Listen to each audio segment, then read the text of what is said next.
Había una vez un hombre que decidió mirar directamente a Dios sin parpadear, sin arrodillarse, sin pedir perdón por atreverse a pensar.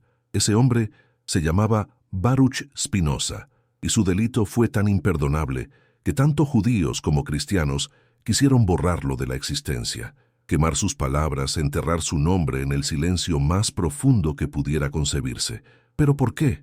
¿Qué había visto este joven de Ámsterdam que lo convirtió en enemigo de todas las religiones al mismo tiempo?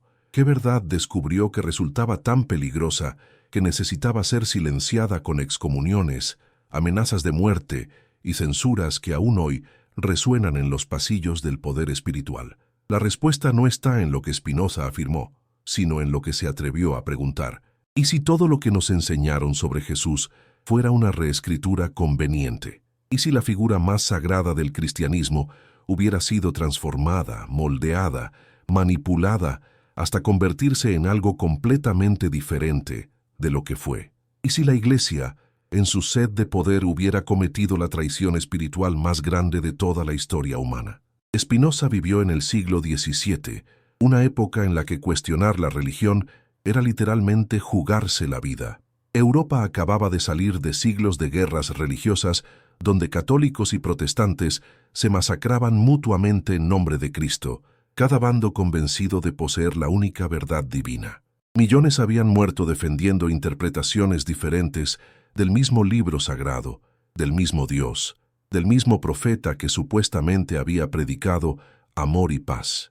¿No resulta paradójico que la religión del amor haya generado los conflictos más sangrientos de la humanidad? No es extraño que aquellos que dicen seguir las enseñanzas de un carpintero humilde hayan construido imperios de oro sobre los huesos de herejes quemados en la hoguera. Spinoza observaba todo esto desde su pequeño taller donde pulía lentes ópticas, y mientras sus manos trabajaban el vidrio para hacer ver con claridad a otros, su mente pulía las preguntas más peligrosas que la filosofía occidental había formulado jamás. La gran pregunta de Spinoza no comenzó con Dios, sino con algo mucho más terreno y verificable: los textos sagrados. ¿Quién escribió realmente la Biblia? ¿Cuándo se escribió? ¿Por qué hay contradicciones flagrantes en los evangelios? ¿Por qué Mateo, Marcos, Lucas y Juan cuentan historias diferentes sobre los mismos eventos?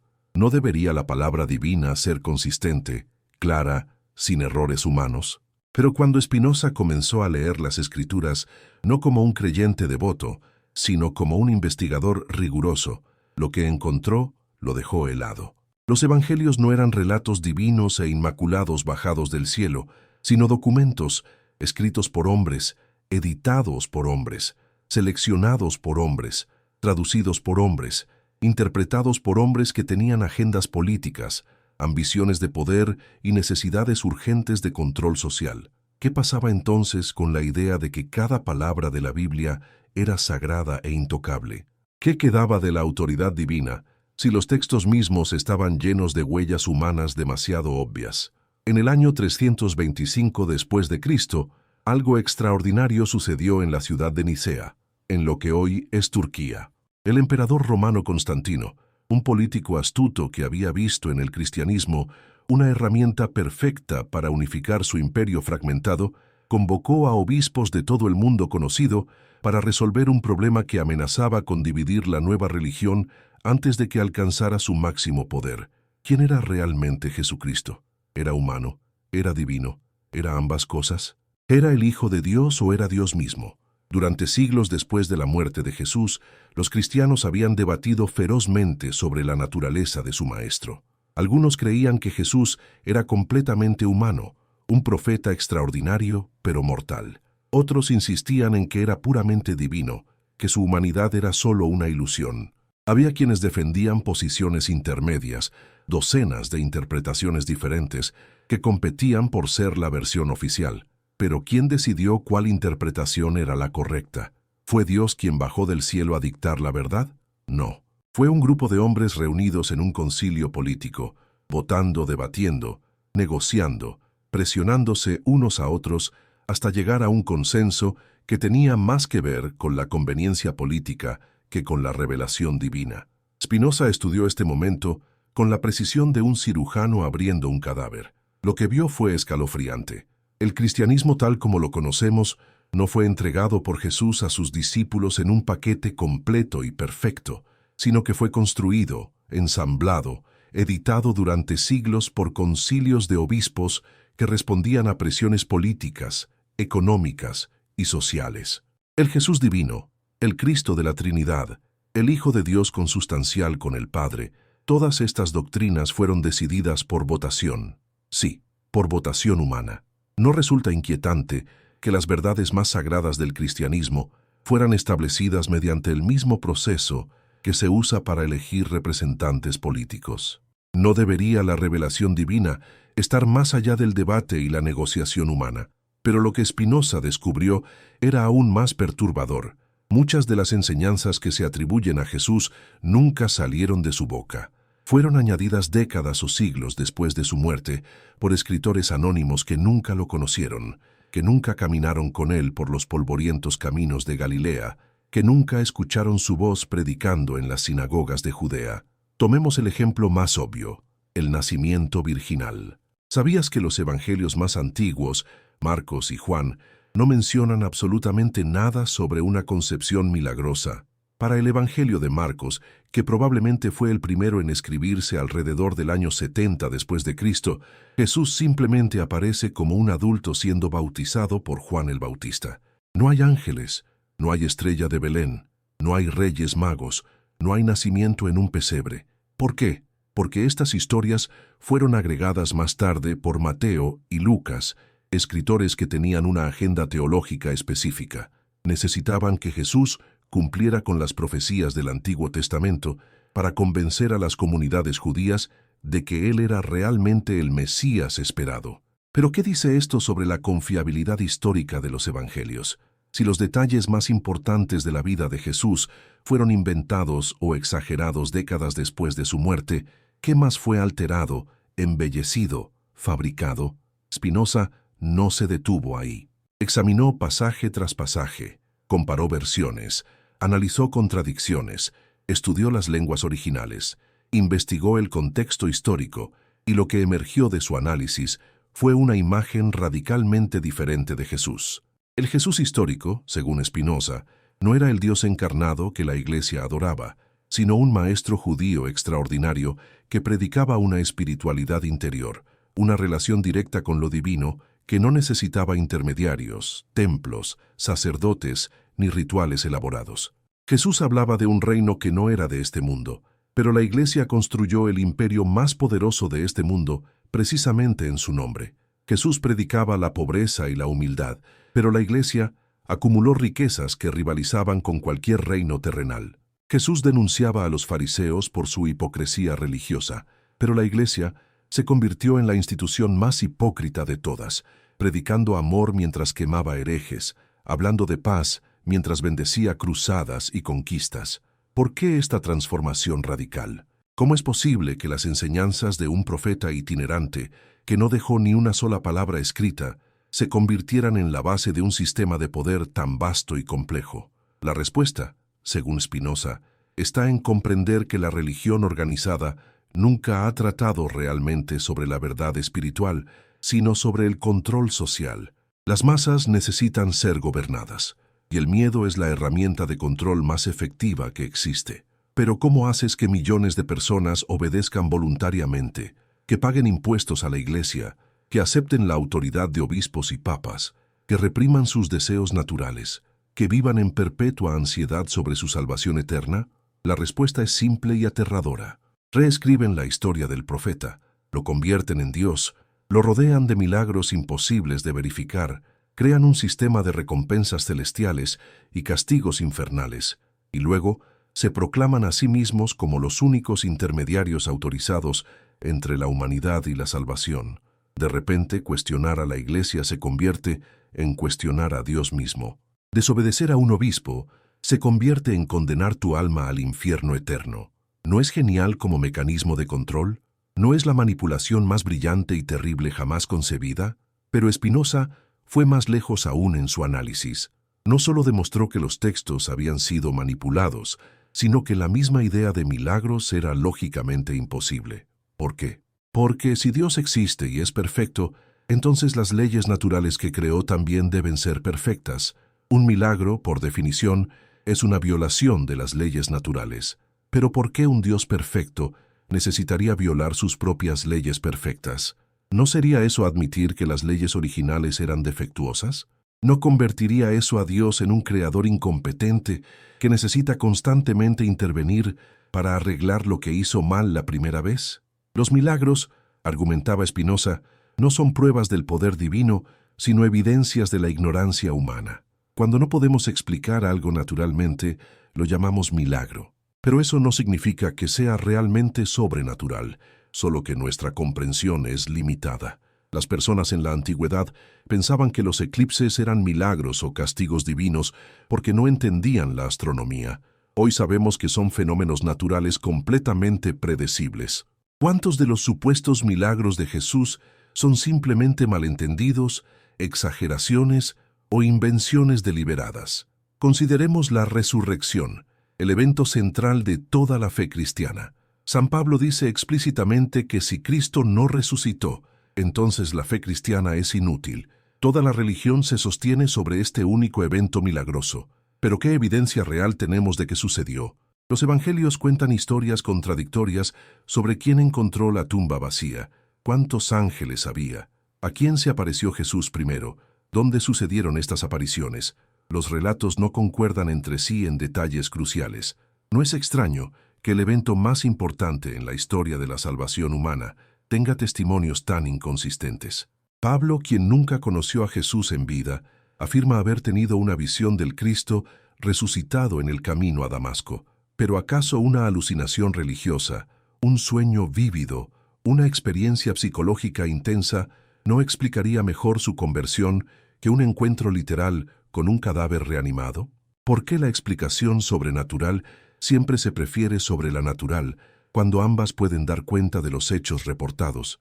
Spinoza estaba pisando terreno extremadamente peligroso. Al cuestionar los milagros, estaba socavando el fundamento mismo de la autoridad religiosa. Porque si los milagros no son reales, entonces Moisés no abrió el Mar Rojo. Las plagas de Egipto tienen explicaciones naturales.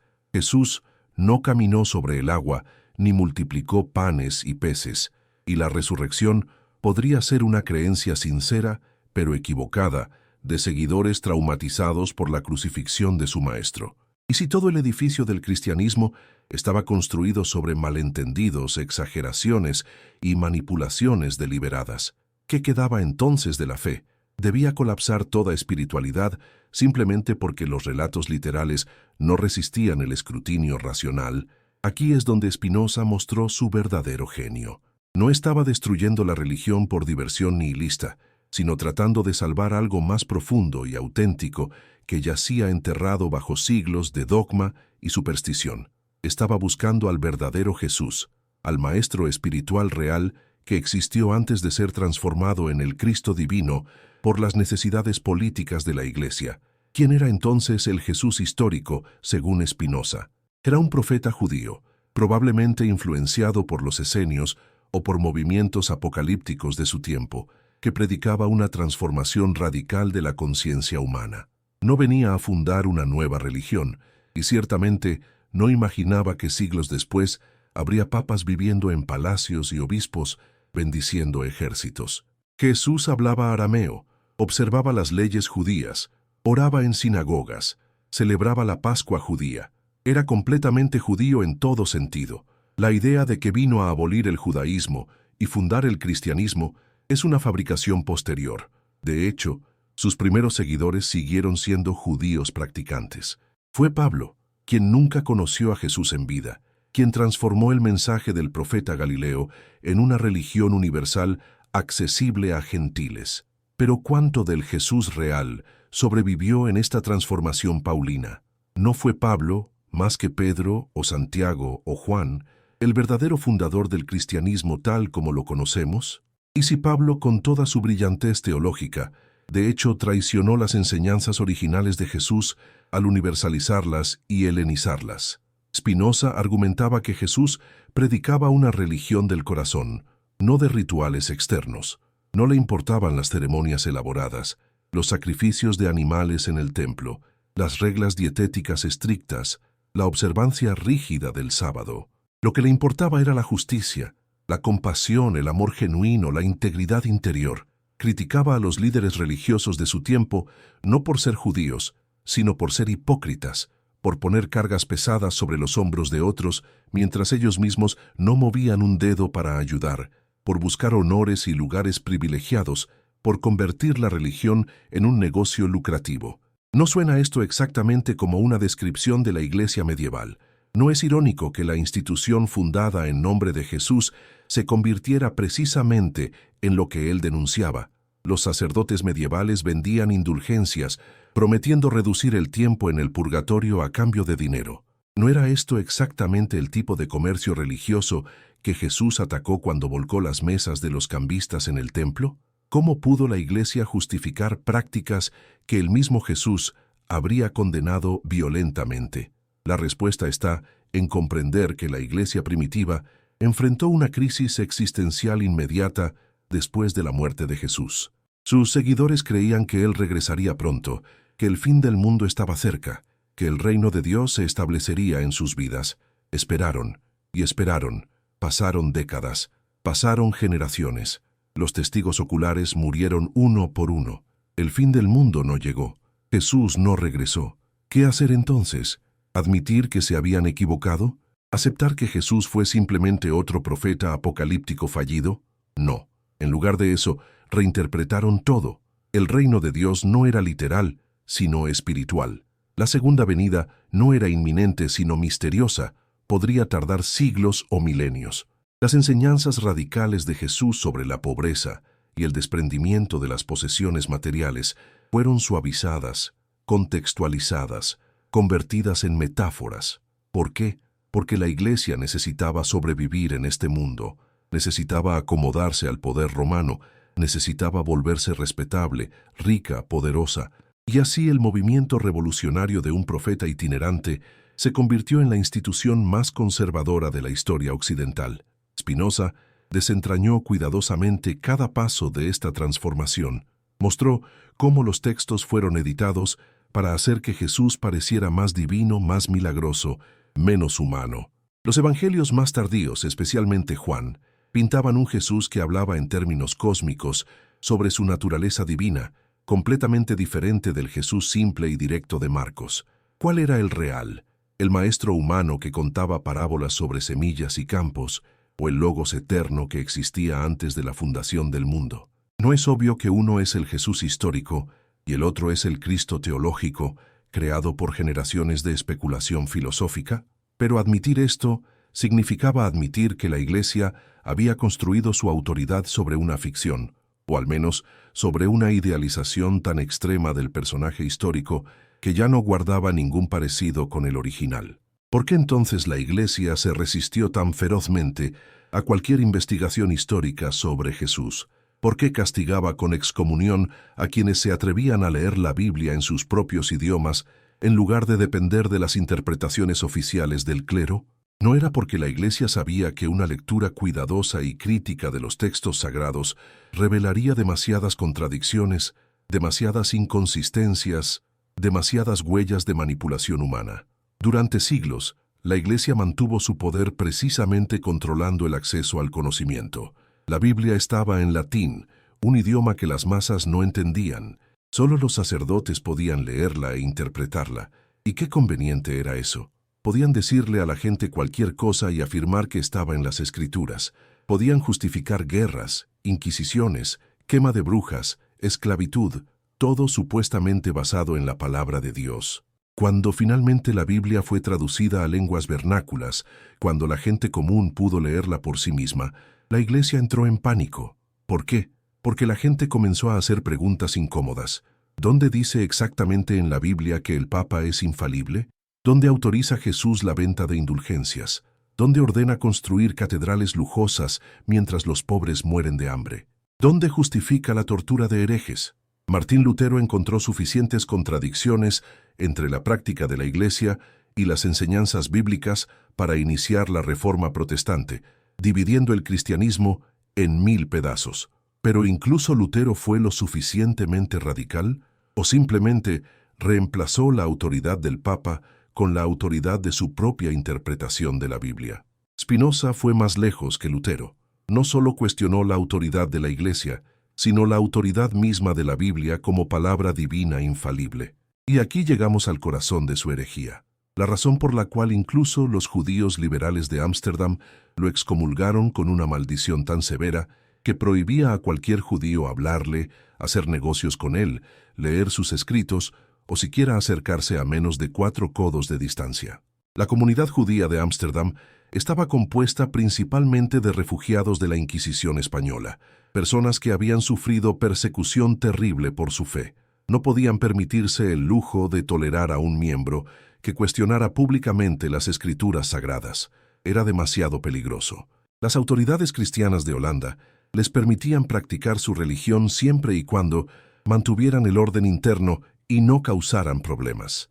Spinoza, con sus preguntas peligrosas, ponía en riesgo a toda la comunidad. Pero Spinoza no podía detenerse en sí mismo. Pensamiento fue destrozado. Spinoza persistió. Donde dice en silencio acerca, verdad era más importante que la seguridad, que vivir con mentiras cómodas era peor que enfrentar verdades incómodas. Preguntémoslo directamente. ¿Tienes el coraje de vivir según este principio? ¿Estás dispuesto a sacrificar la comodidad, la aceptación social, quizás incluso la seguridad física por decir la verdad? La mayoría de nosotros no lo estamos.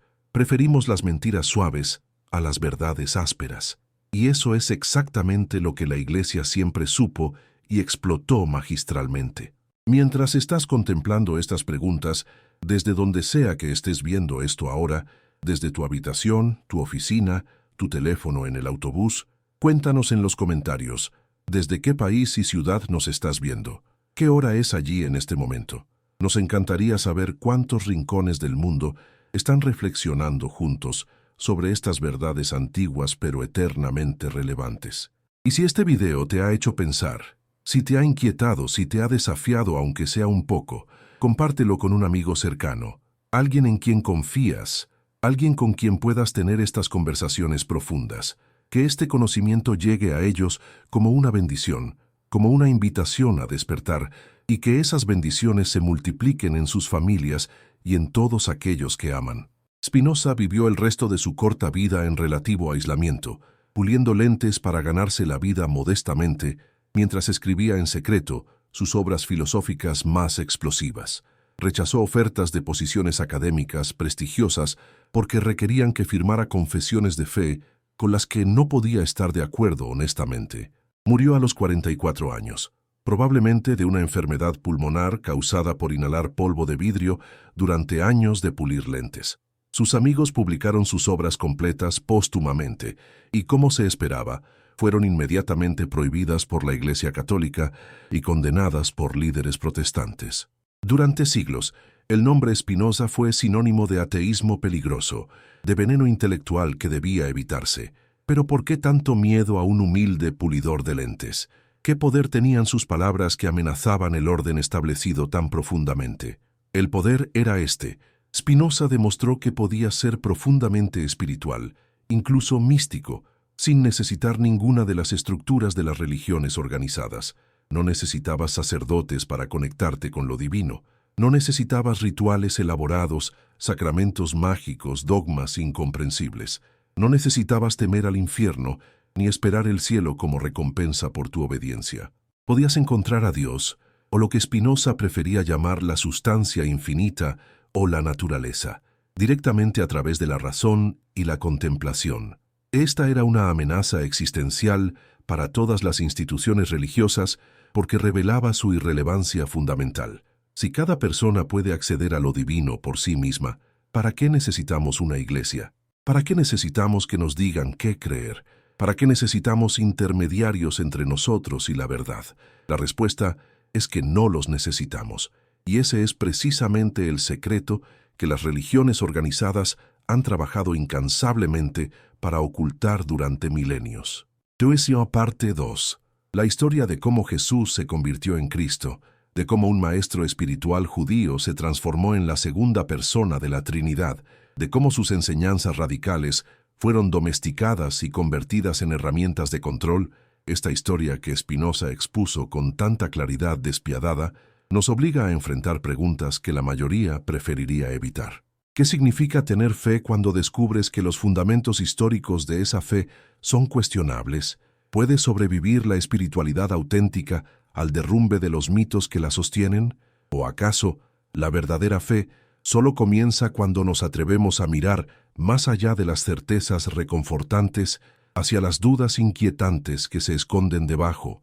Spinoza creía que la religión había dividido a la humanidad en creyentes y herejes, fieles e infieles, salvados y condenados, y que todas estas divisiones artificiales ocultaban una verdad más profunda, que todos somos parte de la misma sustancia infinita, expresiones diferentes de la misma realidad última, y que nuestras peleas teológicas sobre quién tiene la interpretación correcta de Dios son tan absurdas como células en el mismo cuerpo peleando sobre cuál comprende mejor la naturaleza del organismo entero. Pero volvamos al momento específico en que la Iglesia reescribió a Jesús.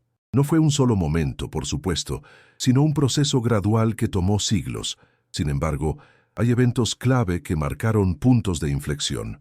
El Concilio de Nicea en el año 325 fue uno de ellos, cuando se decidió oficialmente que Jesús era consustancial con el Padre, de la misma sustancia divina, no un ser creado ni subordinado, sino plenamente igual a Dios. Esta decisión no fue unánime. Hubo obispos que resistieron, que argumentaron que esto contradecía el monoteísmo judío, que Jesús mismo había dicho que el Padre era mayor que él, que había orado al Padre como algo separado de sí mismo. Pero estos disidentes fueron silenciados, sus escritos destruidos, su posición declarada herética. Arrio, un sacerdote de Alejandría que lideró la oposición, fue exiliado y sus seguidores perseguidos durante generaciones. ¿Por qué esta supresión tan violenta de opiniones alternativas? ¿No debería la verdad ser capaz de defenderse por sí misma sin necesidad de silenciar por la fuerza a quienes discrepan? La respuesta es que la decisión de Nicea no fue realmente sobre teología abstracta, sino sobre poder muy concreto. Constantino necesitaba un cristianismo unificado para unificar su imperio. Las disputas sobre la naturaleza de Cristo estaban fragmentando a los cristianos en facciones que se odiaban mutuamente. Un cristianismo dividido era inútil como herramienta de cohesión imperial. Así que Constantino, quien ni siquiera estaba bautizado en ese momento, y quien había adorado al dios Sol Invictus durante la mayor parte de su vida, convocó el concilio y presionó a los obispos para que llegaran a un acuerdo. El acuerdo al que llegaron no fue el único posible ni necesariamente el más fiel a las enseñanzas originales de Jesús, pero fue el más políticamente conveniente. Y una vez establecido como ortodoxia oficial, cualquier desviación se convirtió en herejía punible con persecución, tortura y muerte. ¿Es esta la manera en que funciona la verdad divina? ¿A través de votaciones, presión política y eliminación violenta de disidentes? ¿O no es esto exactamente cómo funcionan las instituciones humanas de poder que no tienen nada que ver con lo espiritual? Spinoza estudió estos concilios ecuménicos uno por uno: Nicea, Constantinopla, Éfeso, Calcedonia. En cada uno se decidían aspectos de la doctrina cristiana mediante debate, negociación, a veces incluso violencia física entre obispos que se golpeaban mutuamente en desacuerdos teológicos. En el concilio de Éfeso en el año 431, la pregunta era si María debía llamarse Theotokos, la que dio a luz a Dios, o simplemente Christotokos, la que dio a luz a Cristo. ¿Parece una distinción trivial? No lo era. Implicaba toda una cristología, toda una comprensión de quién era Jesús. Los que insistían en Theotokos querían enfatizar la plena divinidad de Cristo, incluso en el vientre de su madre. Los que preferían Christotokos querían mantener alguna distinción entre el Jesús humano y el Cristo divino. Nuevamente, hubo violencia, excomuniones, exilios. Nestorio, el patriarca de Constantinopla que lideraba un bando, fue depuesto y exiliado. Sus seguidores huyeron hacia el este, formando iglesias cristianas separadas en Persia que existen hasta el día de hoy. ¿Por qué tanta animosidad sobre términos técnicos de teología? Porque el control de la narrativa significaba control de los fieles, y control de los fieles significaba poder, riqueza, influencia.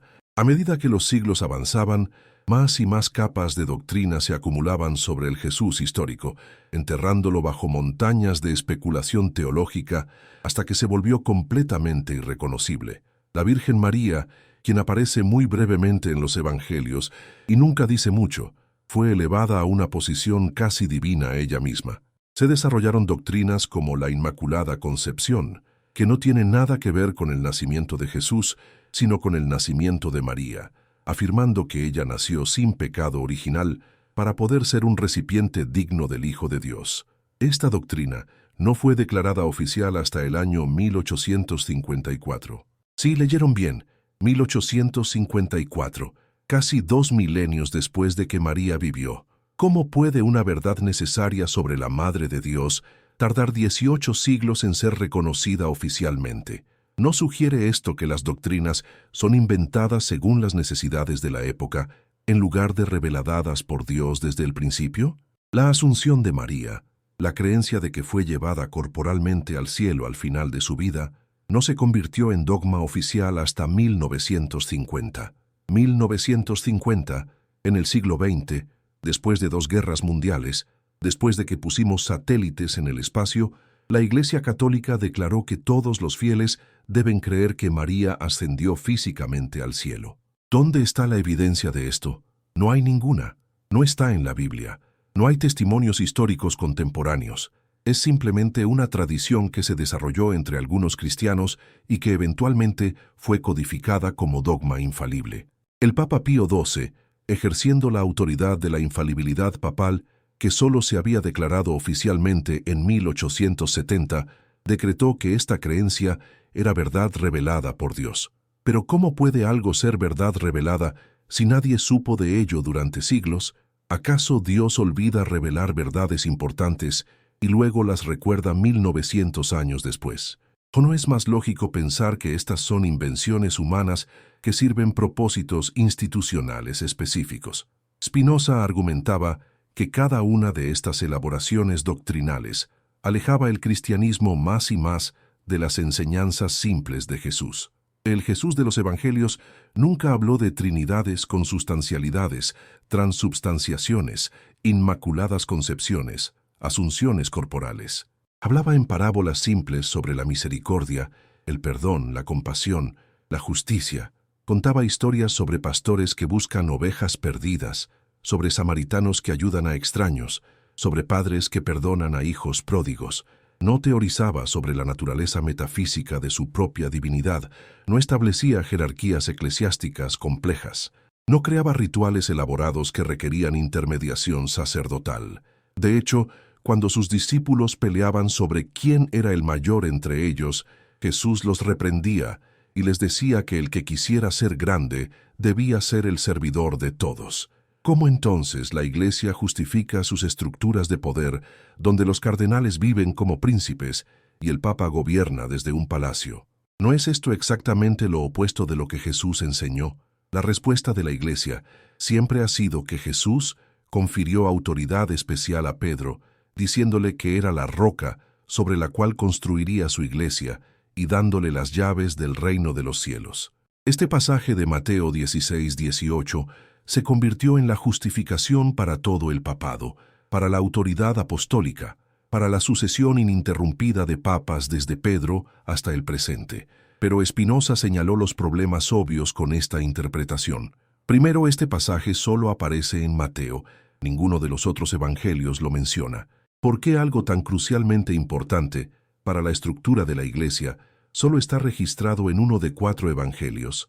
Segundo, en el mismo capítulo, solo unos versículos después, Jesús llama a Pedro Satanás, cuando Pedro intenta disuadirlo de ir a Jerusalén donde sería crucificado.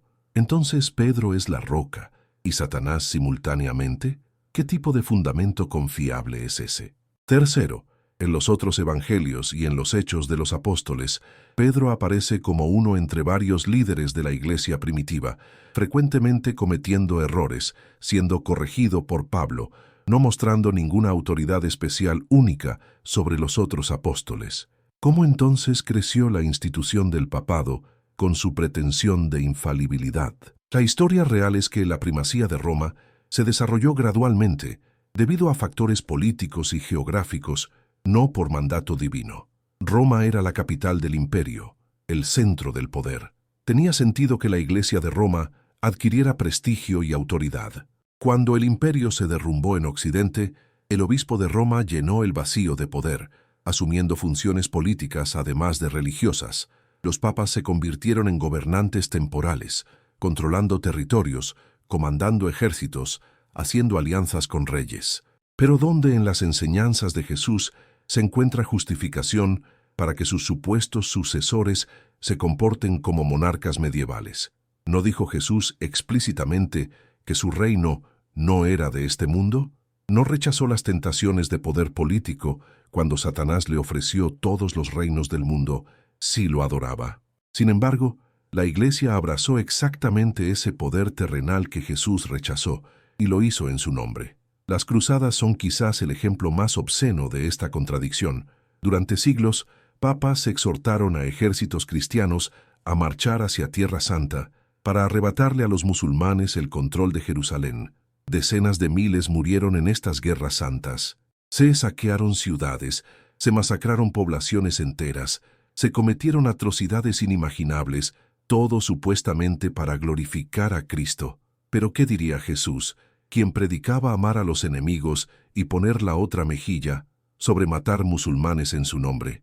¿No es esta la blasfemia más terrible imaginable, convertir al príncipe de paz en un señor de la guerra?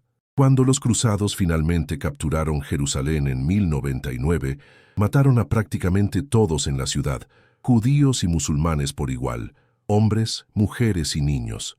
Los cronistas cristianos de la época reportan con orgullo que la sangre llegaba hasta los tobillos en las calles. Luego fueron a la iglesia del Santo Sepulcro, supuestamente construida sobre el sitio donde Jesús fue crucificado, y cantaron himnos de alabanza. ¿No te hace esto sentir náuseas? ¿No revela esto una desconexión total entre el mensaje del Evangelio y las acciones de la Iglesia? Spinoza vivió apenas siglos después de las peores atrocidades de las guerras religiosas europeas. La Guerra de los 30 Años, que terminó en 1648, había devastado Alemania, matando aproximadamente un tercio de su población. Católicos y protestantes se masacraron mutuamente con entusiasmo religioso, cada bando absolutamente convencido de estar haciendo la voluntad de Dios. En Francia, católicos habían masacrado a protestantes hugonotes en la noche de San Bartolomé. En Inglaterra, católicos y protestantes se alternaban persiguiéndose mutuamente cada vez que cambiaba el monarca. La Inquisición española quemaba a judíos conversos sospechosos de mantener prácticas judías en secreto. Las cazas de brujas mataban a miles de mujeres acusadas de brujería, frecuentemente torturándolas hasta que confesaban crímenes imposibles. Todo esto en nombre del Dios de amor, todo justificado por el Cristo de la misericordia. ¿No es esto prueba suficiente de que algo salió terriblemente mal en la traducción de las enseñanzas de Jesús a la práctica de la Iglesia?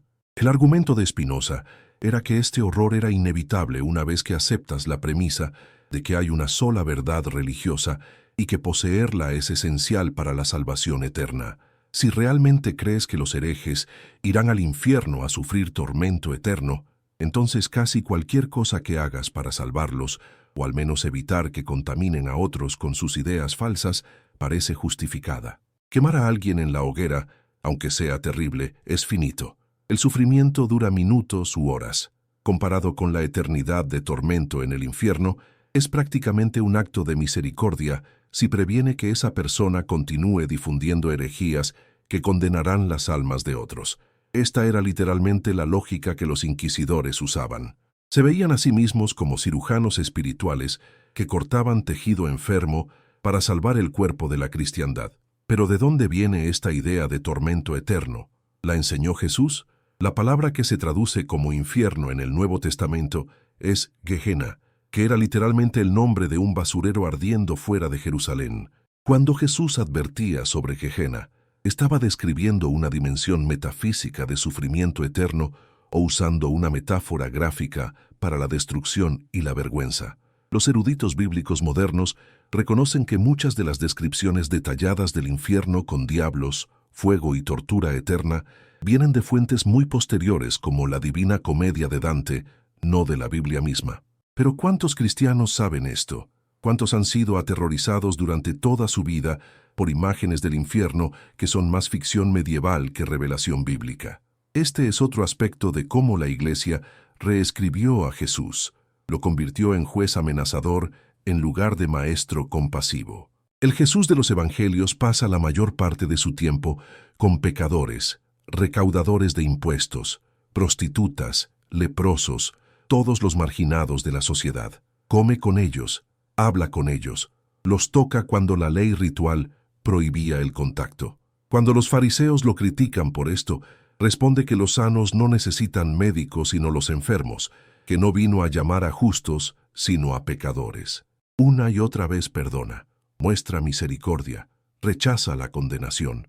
Cuando traen ante él a una mujer sorprendida en adulterio y la ley mosaica exige apedrearla hasta la muerte, Jesús dice, el que esté libre de pecado, que tire la primera piedra. Todos se van. Luego le dice a la mujer, nadie te ha condenado, ni yo te condeno. Ve y no peques más. ¿Dónde está aquí la amenaza de tormento eterno? ¿Dónde está el juicio despiadado? Incluso cuando habla de juicio final, en la parábola de las ovejas y las cabras en Mateo 25, el criterio no es la ortodoxia doctrinal, sino las acciones compasivas, alimentar al hambriento, dar de beber al sediento, vestir al desnudo, visitar al enfermo y al prisionero. Los que hicieron estas cosas, incluso sin saber que lo hacían por Cristo, son salvos. Los que no las hicieron son condenados. No hay test de teología, no pregunta si creían en la Trinidad o la transubstanciación. Solo pregunta, ¿amaste a tu prójimo concretamente? Pero la Iglesia invirtió esto completamente. La ortodoxia doctrinal se volvió suprema. Podías ser una persona terrible, pero si creías las doctrinas correctas, confesabas tus pecados y recibías absolución sacramental, estabas bien, mientras que alguien que vivía virtuosamente, pero creía doctrinas incorrectas, estaba condenado. La Iglesia desarrolló el concepto de herejía material versus herejía formal, sofisticadas distinciones legales sobre grados de culpabilidad por creer cosas equivocadas. Creó la Inquisición, una institución dedicada específicamente a detectar, interrogar y eliminar la herejía. Escribió manuales detallados sobre técnicas de tortura, justificándolas como necesarias para la salvación del alma del acusado. El Malleus Maleficarum, el martillo de las brujas, proporcionaba instrucciones sobre cómo identificar y procesar a mujeres acusadas de brujería, asumiendo que tales cosas como vuelos nocturnos en escobas y pactos con demonios eran reales. Miles de mujeres ancianas, curanderas de pueblo, cualquiera un poco diferente o que alguien deseara eliminar por razones personales, fueron quemadas vivas, basándose en estos delirios institucionalizados. Y todo esto se hacía invocando el nombre de Jesús, el carpintero galileo que sanaba a los enfermos y predicaba el perdón. Spinoza veía todo esto como el resultado inevitable de sustituir la espiritualidad interior con sistemas externos de control. Una vez que afirmas que la salvación depende de creer proposiciones doctrinales específicas, de realizar rituales específicos, de obedecer a autoridades específicas, has convertido la religión en un sistema de poder que puede ser manipulado como cualquier otro. Los que controlan las doctrinas, los rituales y las autoridades, controlan entonces la salvación misma, al menos en la mente de los creyentes. Pueden vender indulgencias porque controlan el acceso al perdón divino. Pueden convocar cruzadas porque controlan la definición de guerra santa. Pueden quemar herejes porque controlan la distinción entre ortodoxia y herejía. Todo el sistema depende de mantener a la gente convencida de que necesitan estos intermediarios, que no pueden acceder a Dios directamente, que su propia razón y conciencia no son suficientes. Por eso la Iglesia siempre ha desconfiado del misticismo, de quienes afirman experiencia directa de lo divino. Los místicos amenazan la necesidad de intermediación clerical. Si puedes encontrar a Dios en tu propia alma, ¿para qué necesitas un sacerdote? Maestro Eckhart, Margarita Porete, Juan de la Cruz, Teresa de Ávila, todos los grandes místicos cristianos fueron vistos con sospecha por la jerarquía eclesiástica. Algunos fueron condenados como herejes, Margarita Porete fue quemada en la hoguera en 1310 por su libro El espejo de las almas simples, donde escribió sobre la unión del alma con Dios sin mediación clerical. Su crimen fue afirmar que el alma unida con Dios trasciende la necesidad de virtudes, sacramento y rituales externos. La Iglesia no podía tolerar esto porque socavaba su razón de ser. Si Margarita tenía razón, si era posible alcanzar unión directa con Dios, entonces toda la estructura de confesiones, misas, indulgencias y autoridad sacerdotal se volvía innecesaria. No es coincidencia que las enseñanzas más profundas y místicas del cristianismo, frecuentemente, fueron suprimidas por la institución oficial. Los textos gnósticos del cristianismo primitivo, evangelios alternos como el Evangelio de Tomás o el Evangelio de María, fueron declarados heréticos y destruidos sistemáticamente. Solo sobrevivieron porque copias fueron escondidas en lugares remotos como Nag Hammadi en Egipto, donde fueron redescubiertas en el siglo XX. ¿Qué contenían estos textos que era tan peligroso? En su mayoría presentaban enseñanzas sobre conocimiento interior, sobre la chispa divina dentro de cada persona, sobre la salvación a través de gnosis o conocimiento directo de lo divino, no a través de rituales externos ni autoridad institucional. El Evangelio de Tomás, posiblemente tan antiguo como los evangelios canónicos, consiste enteramente de dichos de Jesús sin narrativa. Muchos son paralelos a dichos en los evangelios canónicos, pero algunos son radicalmente diferentes. Uno de los más famosos dice: si sacas lo que está dentro de ti, lo que saques te salvará. Si no sacas lo que está dentro de ti, lo que no saques te destruirá. ¿Qué significa esto? Parece sugerir que la salvación viene de dentro, de descubrir y expresar tu naturaleza auténtica, tu chispa divina interior, no de obedecer reglas externas, no de rituales, no de conformidad con doctrina, sino de autorrealización espiritual.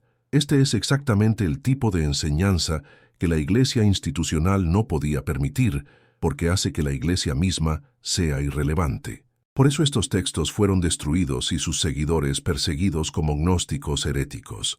La ironía es que algunos eruditos ahora creen que estas enseñanzas gnósticas pueden estar más cerca del Jesús histórico que las doctrinas ortodoxas que las reemplazaron. Jesús era probablemente un maestro místico judío de sabiduría, no tan diferente de otros maestros de su época, enseñando caminos interiores de transformación espiritual.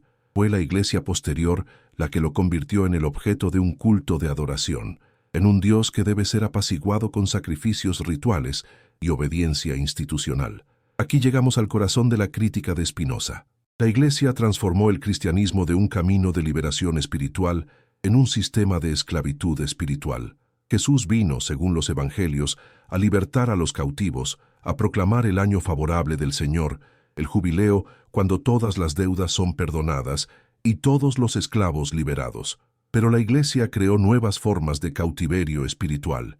La doctrina del pecado original, que declara que todos nacemos culpables y contaminados, la amenaza del infierno eterno que mantiene a la gente en miedo constante, la necesidad de confesión y absolución sacerdotal que hace que las personas dependan de la Iglesia para el perdón, la venta de indulgencias que convertía la salvación en una mercancía comercial.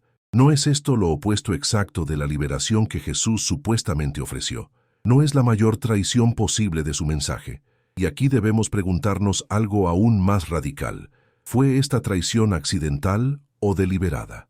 ¿Los líderes de la Iglesia realmente creían que estaban siguiendo fielmente a Jesús cuando construían estos sistemas de control? ¿O sabían exactamente lo que estaban haciendo? Spinoza pensaba que al menos algunos lo sabían. Los que estaban en la cúspide del poder, los papas renacentistas que tenían amantes y ejércitos, los cardenales que vendían posiciones eclesiásticas al mejor postor, los obispos que raramente visitaban sus diócesis porque estaban ocupados disfrutando de la vida en las cortes reales. Estos hombres no podían ser tan ingenuos como para creer que estaban haciendo la voluntad del Jesús de los Evangelii. Eran cínicos manipuladores que usaban la religión como herramienta de poder personal y familiar. Las casas papales renacentistas, los Borgia, los Medici, operaban más como dinastías mafiosas que como líderes espirituales. Envenenaban rivales, libraban guerras, comisionaban arte magnífico para glorificarse a sí mismos, vivían en esplendor obsceno mientras predicaban humildad a las masas. Algunos papas tenían docenas de hijos ilegítimos, a quienes dotaban con riquezas robadas del tesoro de la Iglesia. El Papa Alejandro VI Borgia era notorio por sus orgías en el Parte II, Vaticano, y cuando murió en 1503, pocos lamentaron su partida, excepto aquellos que se beneficiaban de su patronazgo corrupto. ¿Cómo podía un sistema tan corrompido afirmar representar al Dios de la verdad y la justicia? ¿No era evidente para cualquiera con ojos para ver que algo había salido terriblemente mal? Pero aquí está la genialidad diabólica del sistema que la Iglesia construyó. Incluso cuando la corrupción era obvia para todos, el sistema se mantenía intacto porque había separado la validez de los sacramentos de la virtud personal del sacerdote que los administraba. Esta doctrina, desarrollada específicamente para lidiar con el problema de sacerdotes indignos, declaraba que los sacramentos funcionaban ex opere operato, por el acto mismo de ser realizados correctamente, independientemente del estado moral de quien los realizaba. Entonces un sacerdote que había cometido adulterio esa misma mañana aún podía consagrar válidamente la Eucaristía esa tarde. Un obispo corrupto aún podía ordenar sacerdotes válidos. Un papa inmoral aún ejercía autoridad apostólica legítima. ¿No ves la brillantez de esto como mecanismo de supervivencia institucional? La Iglesia se hizo a prueba de críticas morales. Podías señalar toda la hipocresía que quisieras en el clero individual, pero eso no afectaba la autoridad de la institución misma. De hecho, la Iglesia podía admitir libremente que muchos de sus representantes eran pecadores, incluso pecadores terribles, mientras insistía en que esto no invalidaba el sistema sacramental ni la necesidad de obediencia a la jerarquía. Era un escudo perfecto contra la Reforma. Pero entonces llegó Martín Lutero. Era un monje agustino torturado por escrúpulos religiosos, aterrorizado por el miedo al infierno, buscando desesperadamente la seguridad de la salvación. Cuando viajó a Roma y vio la corrupción descarada del Vaticano, cuando vio papas y cardenales viviendo como príncipes, mientras vendían la gracia de Dios por dinero, algo se rompió dentro de él. La gota que derramó el vaso fue la venta de indulgencias para financiar la construcción de la Basílica de San Pedro. El Papa León X necesitaba dinero para completar este proyecto arquitectónico masivo, así que autorizó la venta agresiva de indulgencias, con vendedores como Johann Tetzel recorriendo Alemania con el eslogan «Tan pronto como la moneda en el cofre resuena, el alma del purgatorio salta. Compra el perdón de tus pecados, reduce el tiempo de tu ser querido muerto en el purgatorio, invierte en tu salvación eterna». Era un negocio descarado, una comercialización obscena de la gracia divina. Lutero, estudiando las epístolas de Pablo, llegó a la conclusión radical de que todo esto era una mentira. La salvación no podía comprarse ni ganarse, era un regalo gratuito de Dios, recibido solo por fe, sola fide, solo por fe, no por obras, no por rituales, no por dinero, solo por confiar en la gracia de Dios a través de Cristo. Y si Lutero tenía razón, ¿qué pasaba entonces con todo el sistema sacramental, con las misas por los muertos, con las indulgencias, con el poder de las llaves que supuestamente Pedro había recibido de Cristo? Cuando Lutero clavó sus 95 tesis en la puerta de la iglesia del castillo de Wittenberg, el 31 de octubre de 1517, no pretendía iniciar una revolución religiosa. Solo quería un debate académico sobre la práctica de las indulgencias, pero gracias a la imprenta, recién inventada, sus tesis se difundieron por toda Europa en semanas. Millones de personas que habían sentido confusamente que algo estaba mal con la Iglesia, de repente encontraron articuladas sus preocupaciones. Lutero fue convocado a retractarse, se negó, fue excomulgado. En lugar de someterse, quemó públicamente la bula papal de excomunión. La ruptura era completa. El cristianismo occidental, que había estado unificado bajo Roma durante más de 1000 años, se fragmentó en 1000 pedazos. Porque una vez que Lutero abrió la puerta al cuestionamiento de la autoridad papal, no había manera de cerrarla nuevamente. Si el Papa podía estar equivocado sobre las indulgencias, ¿sobre qué más podía estar equivocado? ¿Sobre el purgatorio? ¿Sobre la transubstanciación? ¿Sobre el celibato clerical? ¿Sobre la veneración de santos? sobre la autoridad misma de la Iglesia. Cada protestante respondía a estas preguntas de manera ligeramente diferente, resultando en docenas, luego cientos, eventualmente miles de denominaciones diferentes, cada una afirmando ser la verdadera Iglesia, cada una interpretando la Biblia de manera ligeramente diferente. Pero aquí está la ironía que Spinoza percibió. Lutero, al rechazar la autoridad de la Iglesia, la reemplazó con la autoridad de la Biblia. Sola Escritura, solo las Escrituras. La Biblia sola es la autoridad final en asuntos de fe y práctica. Pero esto realmente resolvía el problema, o simplemente lo desplazaba porque la Biblia no se interpreta a sí misma. Cada lector trae sus propios presupuestos, su propio contexto cultural, sus propias necesidades psicológicas. Por eso los protestantes se fragmentaron tan rápidamente en facciones que se odiaban mutuamente. Los luteranos peleaban con los calvinistas sobre la predestinación y la presencia de Cristo en la Eucaristía.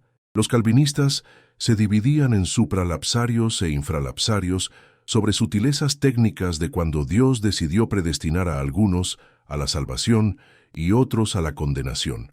Los anabaptistas rechazaban el bautismo infantil y eran perseguidos tanto por católicos como por otros protestantes. Los socinianos negaban la Trinidad y eran considerados más allá del cristianismo por todos los demás. Las guerras entre católicos y protestantes que devastaron Europa durante el siglo XVI y XVII eran tan sangrientas y crueles como cualquier conflicto anterior. La paz de Augsburgo, en 1555, estableció el principio de cuius regio, eius religio. Quien gobierna la región determina su religión. ¿Pero qué tipo de libertad religiosa es esa? Si naces en un territorio gobernado por un príncipe católico, serás católico o sufrirás persecución. Si naces bajo un príncipe luterano, serás luterano. Tu salvación eterna depende del accidente geográfico de tu nacimiento. ¿No es esto absurdo?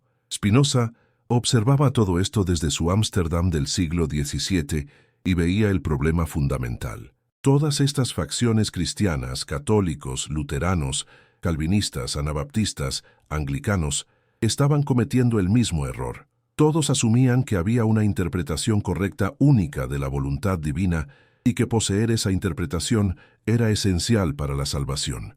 Las únicas diferencias eran sobre cuál interpretación era la correcta y quién tenía la autoridad para determinarla. Para los católicos era el Papa y los concilios. Para los luteranos era Lutero y sus confesiones. Para los calvinistas era Calvino y sus institutos. Para los anabaptistas eran sus propios líderes y comunidades. Pero todos estaban de acuerdo en el principio fundamental. Cree incorrectamente y te condenas. Pero ¿qué tipo de Dios castigaría a alguien por creer sinceramente algo incorrecto? ¿Qué tipo de justicia divina condenaría a alguien por no poder discernir la verdad en medio de miles de interpretaciones contradictorias, cada una afirmando ser la única verdadera?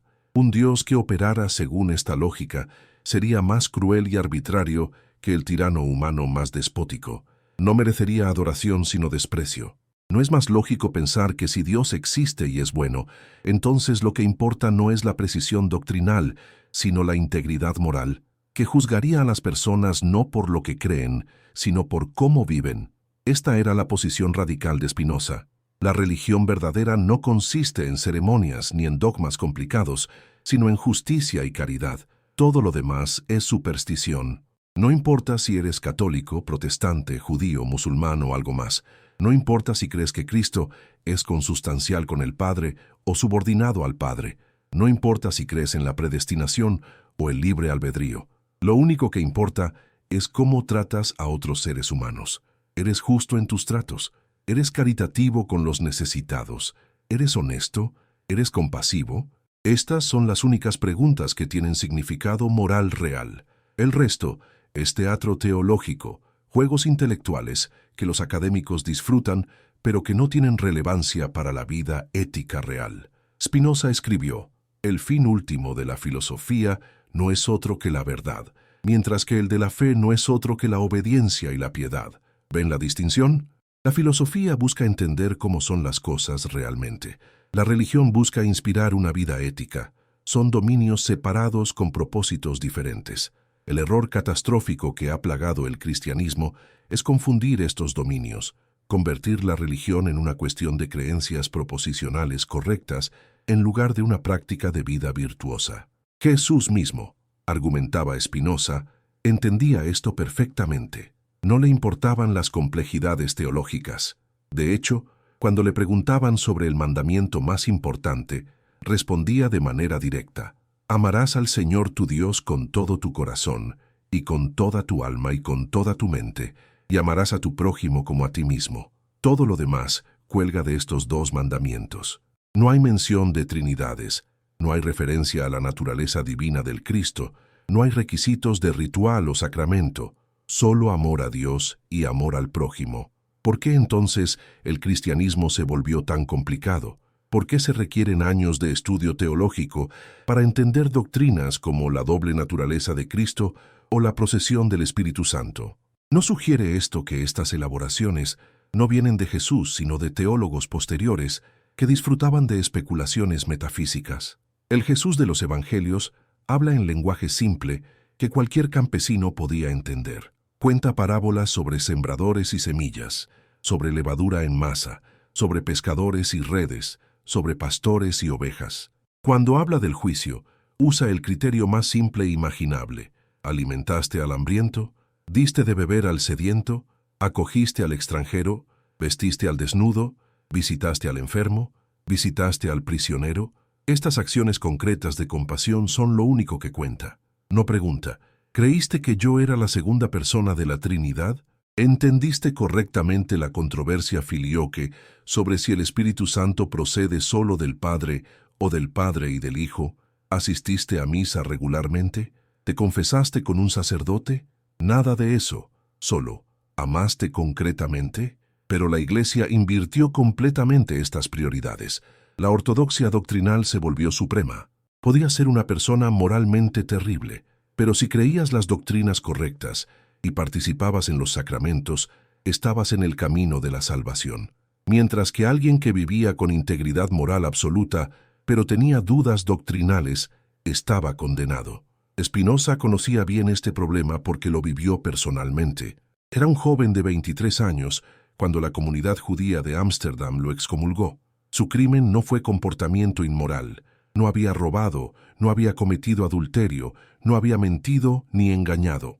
Su único crimen fue hacer preguntas, expresar dudas sobre doctrinas tradicionales, sugerir que tal vez Dios no era un ser personal con emociones humanas, que tal vez el alma no era inmortal en el sentido tradicional, que tal vez los milagros bíblicos no eran literalmente ciertos. Por estas herejías intelectuales, fue condenado con la maldición más severa en el repertorio judío. El Jerem, la excomunión total, lo cortó completamente de la comunidad. Ningún judío podía hablarle, hacer negocios con él, leer sus escritos o acercarse a él. Sus propios hermanos lo repudiaron. Su padre había muerto recientemente, pero Spinoza fue excluido de decir Kaddish, la oración tradicional por los muertos. Fue como si hubiera dejado de existir para la comunidad que había sido su mundo entero. ¿Por qué este castigo tan brutal por simplemente pensar y hacer preguntas? Porque las preguntas de Spinoza amenazaban el fundamento mismo sobre el cual la comunidad se sostenía. Los judíos de Ámsterdam eran refugiados o descendientes de refugiados de la Inquisición española y portuguesa.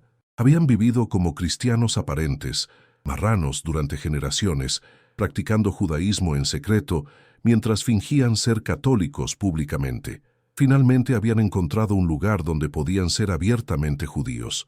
Su identidad comunitaria estaba construida sobre la adherencia estricta a la ley judía y las creencias tradicionales.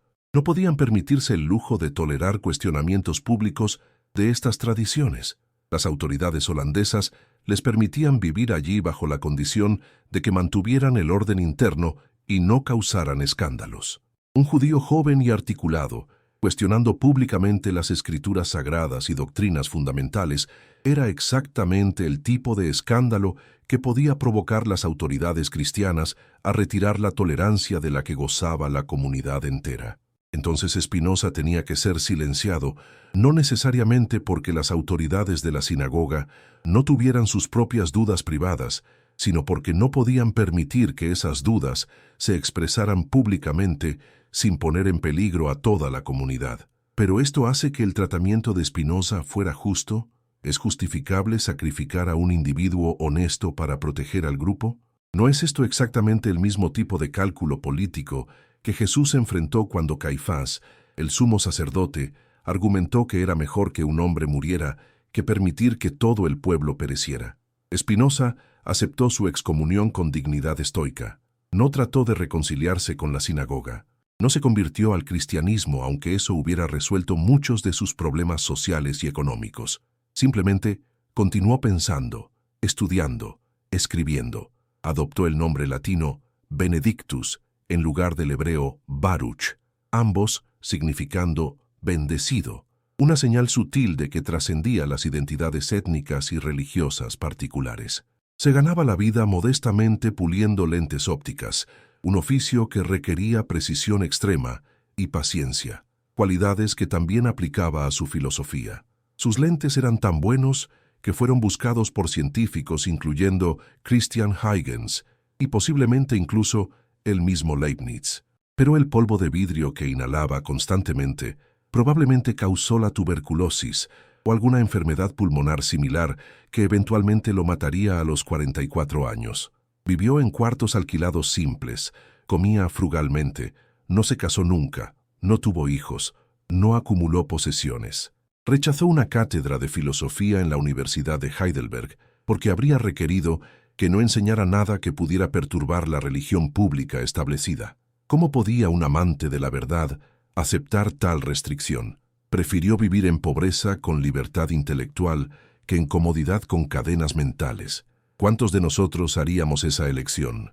¿Cuántos valoramos realmente la libertad de pensamiento más que la seguridad material y la respetabilidad social? Durante su vida, Spinoza publicó solo 2 obras bajo su propio nombre, una edición de las obras de Descartes con comentarios y los principios de la filosofía cartesiana, y el Tratado Teológico Político. Este último causó un escándalo enorme cuando apareció en 1670. Era una crítica devastadora de la religión organizada y un argumento por la libertad de pensamiento y expresión. Spinoza argumentaba que los profetas del Antiguo Testamento no eran sabios filosóficos, sino personas con imaginaciones vívidas que expresaban verdades morales en lenguaje metafórico adaptado a su audiencia. Los milagros eran malentendidos de causas naturales o exageraciones de eventos naturales inusuales. La Biblia no era la palabra infalible de Dios, sino una colección de documentos humanos escritos para propósitos específicos en contextos históricos específicos. Su autoridad moral permanecía, pero no debía tratarse como un libro de texto científico o histórico, y más provocativamente, Spinoza argumentaba que el Estado debía ser secular, que debía proteger la libertad de pensamiento y expresión, incluso de ideas que contradecían la religión oficial, porque solo en un ambiente de libre investigación podía florecer la verdad. Estas ideas eran radicales, peligrosas, siglos adelantadas a su tiempo. Fueron inspiración para la Ilustración, para el movimiento hacia la separación de Iglesia y Estado, hacia la libertad religiosa y la tolerancia, pero en su propia época simplemente le ganaron más enemigos. El tratado fue publicado anónimamente, pero pronto todos sabían quién lo había escrito. Fue condenado por católicos y protestantes por igual. Las autoridades holandesas eventualmente lo prohibieron. Spinoza fue llamado ateo, aunque su filosofía estaba lejos del ateísmo en el sentido usual. De hecho, Spinoza era profundamente religioso, pero su religión era tan diferente del teísmo tradicional que parecía ateísmo a los ortodoxos. Spinoza identificaba a Dios con la naturaleza, Deus sive natura, Dios o la naturaleza. No era que hubiera un Dios que creó la naturaleza, sino que Dios y la naturaleza eran lo mismo visto desde diferentes perspectivas. Dios no era una persona con intenciones y emociones. No era un rey cósmico que emitía mandamientos y juzgaba obediencia. Era la sustancia infinita, de la cual todo lo demás era modo o expresión. Existir era participar en Dios. Todo lo que es en Dios y no puede existir o ser concebido sin Dios. Pero si Dios es todo y todo es Dios, entonces, ¿cómo puede Dios ser algo significativamente diferente de simplemente decir que la naturaleza existe. Esta era la acusación de ateísmo que los críticos lanzaban contra Spinoza, y tenían algo de razón. El Dios de Spinoza no escucha oraciones, no realiza milagros, no castiga ni recompensa, no tiene planes especiales para la humanidad. Entonces, ¿en qué sentido es esto Dios en absoluto? ¿Por qué llamarlo Dios en lugar de simplemente la totalidad de lo que existe? La respuesta de Spinoza era que al entender nuestra relación con esta totalidad infinita, al ver que somos modos finitos de la sustancia infinita, alcanzamos una perspectiva transformadora que él llamaba el amor intelectual de Dios. Ver las cosas sub specie a eternitatis, bajo el aspecto de la eternidad, nos libera de las pasiones que nos esclavizan. Dejamos de ser arrastrados por deseos y miedos cuando entendemos que todo lo que sucede necesariamente según las leyes eternas de la naturaleza divina. Esto no es fatalismo pasivo, sino liberación activa. Al entender la necesidad de las cosas, nos liberamos del resentimiento, la ira, la frustración que vienen de querer que la realidad sea diferente de lo que es. Aceptamos lo que es porque entendemos por qué debe ser así, y al entender, encontramos paz, lo que Spinoza llamaba beatitud. Pero ¿puede el entendimiento realmente transformarnos tan profundamente? No somos arrastrados por emociones que ninguna cantidad de entendimiento puede controlar.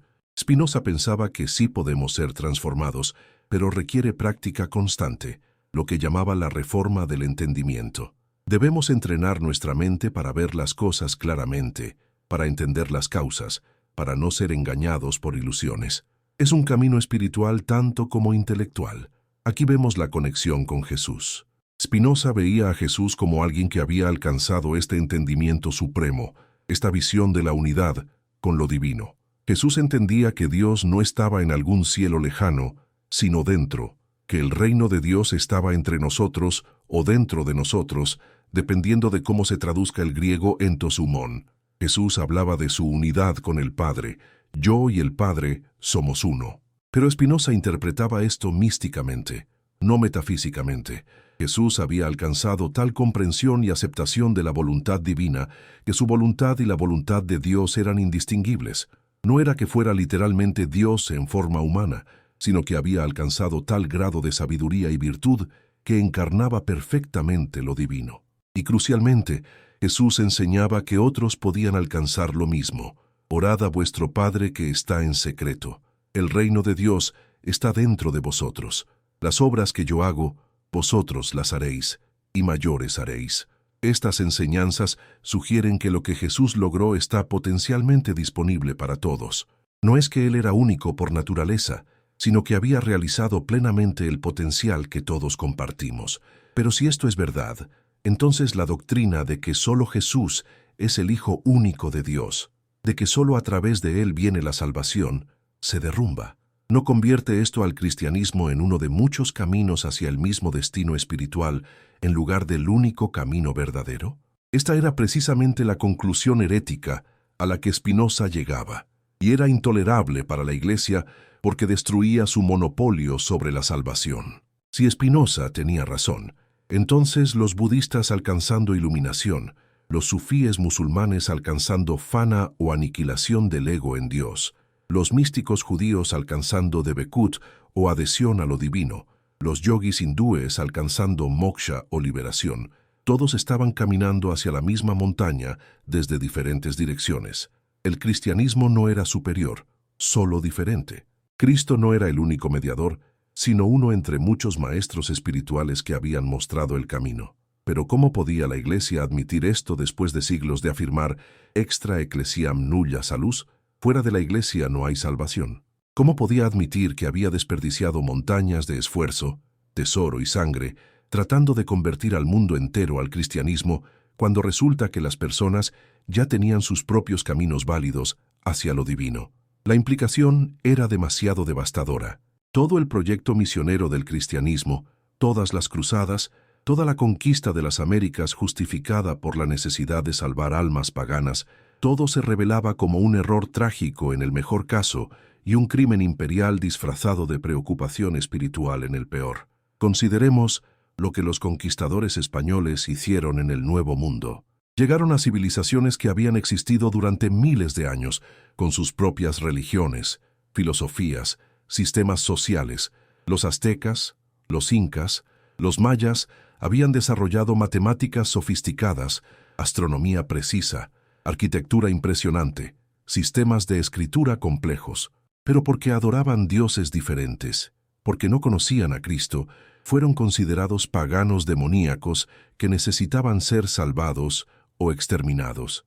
Fray Bartolomé de las Casas, quien fue testigo de las atrocidades, escribió relatos escalofriantes: bebés estrellados contra rocas, mujeres embarazadas destripadas, hombres quemados vivos, todo en nombre de Cristo. Los conquistadores justificaban sus acciones diciendo que estaban salvando almas. Mejor matar el cuerpo y salvar el alma que permitir que permanezcan en paganismo y se condenen eternamente. Pero ¿quién les dio el derecho de hacer esta ecuación? ¿Quién dijo que su comprensión del cristianismo era la única verdad y que todo lo demás era demoníaco? ¿Y si estaban completamente equivocados?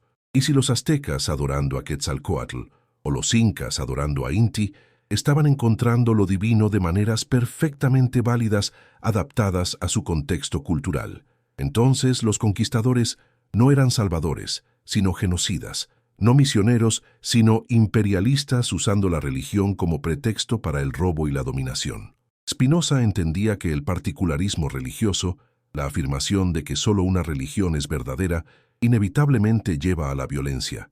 Si realmente crees que tu religión es la única manera de evitar el infierno eterno, entonces lógicamente debes intentar convertir a todos por cualquier medio necesario.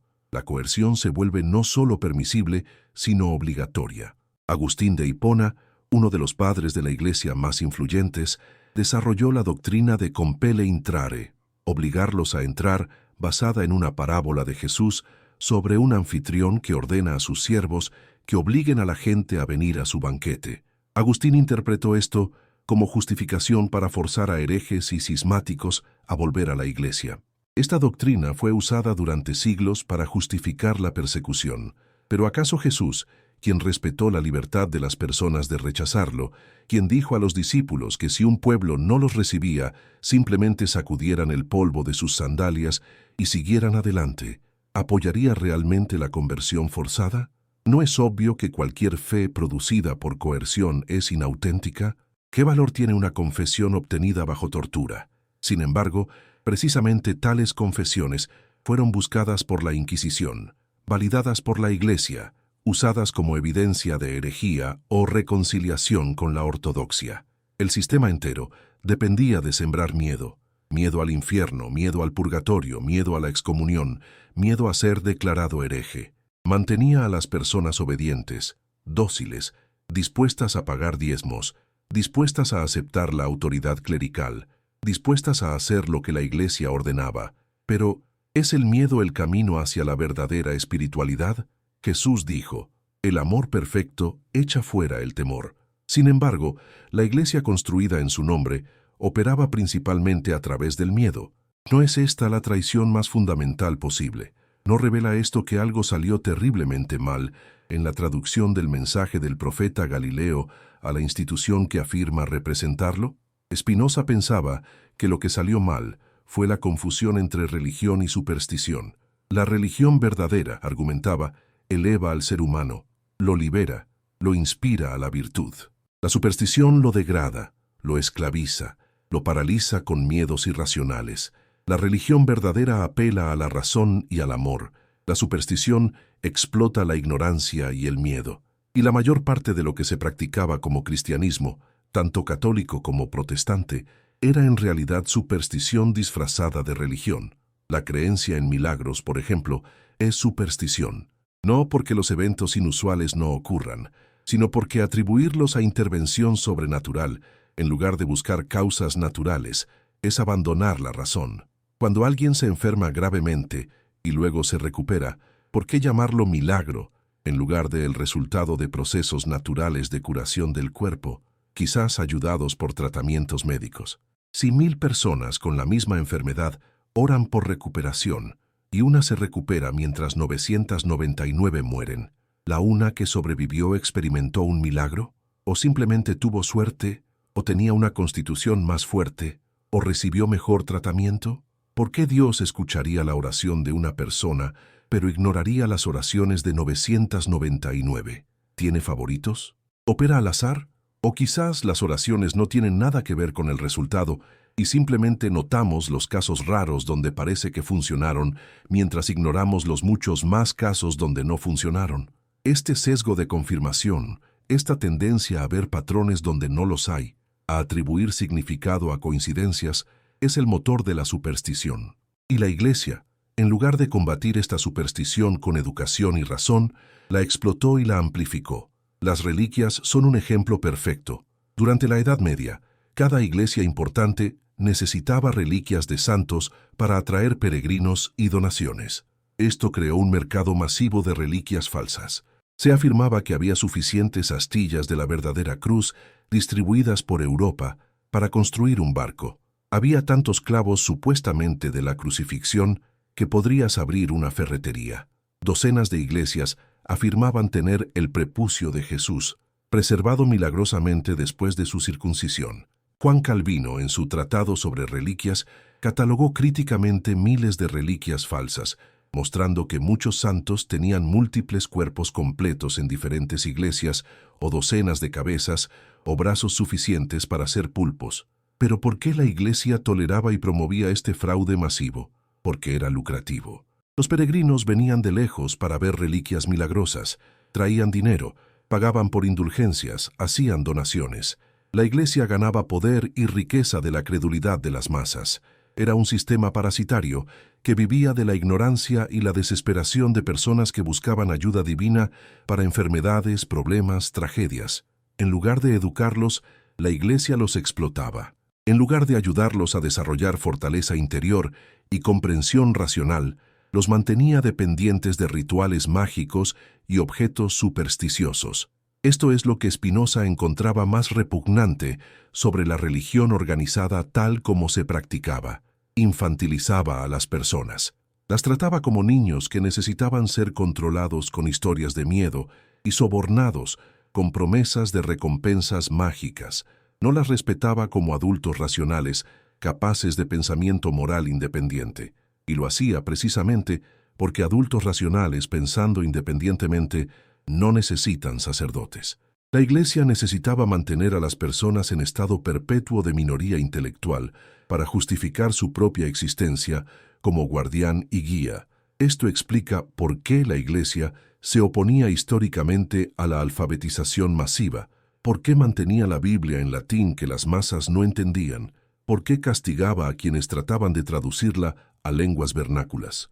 William Tyndale fue estrangulado y quemado en la hoguera en 1536 por el crimen de traducir la Biblia al inglés. Su última oración fue: «Señor, abre los ojos del rey de Inglaterra». Pero la Iglesia no quería que los ojos de nadie fueran abiertos, porque la visión clara era una amenaza al poder clerical. Las personas que pueden leer la Biblia por sí mismas empiezan a hacer preguntas incómodas, empiezan a notar que Jesús fue crítico de los líderes religiosos de su tiempo, que atacó su hipocresía y su explotación de los pobres. Empiezan a preguntarse por qué la Iglesia moderna se parece más a los fariseos que criticó Jesús que a Jesús mismo. Y una vez que suficientes personas empiezan a hacer estas preguntas, el sistema entero se vuelve insostenible. Eso es exactamente lo que sucedió con la Reforma Protestante. Una vez que la Biblia estaba disponible en lenguas que las personas comunes podían leer, la autoridad de la Iglesia Católica para interpretarla exclusivamente se evaporó. Pero como ya notamos, esto solo creó nuevos problemas. Los protestantes se fragmentaron en innumerables denominaciones, cada una afirmando tener la interpretación correcta de las Escrituras. Las guerras religiosas entre católicos y protestantes fueron tan sangrientas como cualquier conflicto anterior. Entonces, ¿qué se había ganado? Spinoza pensaba que el problema fundamental no había sido resuelto, solo desplazado. En lugar de obedecer ciegamente al Papa, los protestantes obedecían ciegamente a sus propias interpretaciones de la Biblia. En lugar de una autoridad central, había 1000 autoridades locales, pero todas operando según el mismo principio, que hay una verdad religiosa única que debe ser creída y impuesta. Y la verdadera solución, argumentaba Spinoza, era reconocer que la religión y la verdad son categorías diferentes. La religión pertenece al dominio de la práctica ética y la vida comunitaria. Su función es inspirar virtud y promover armonía social.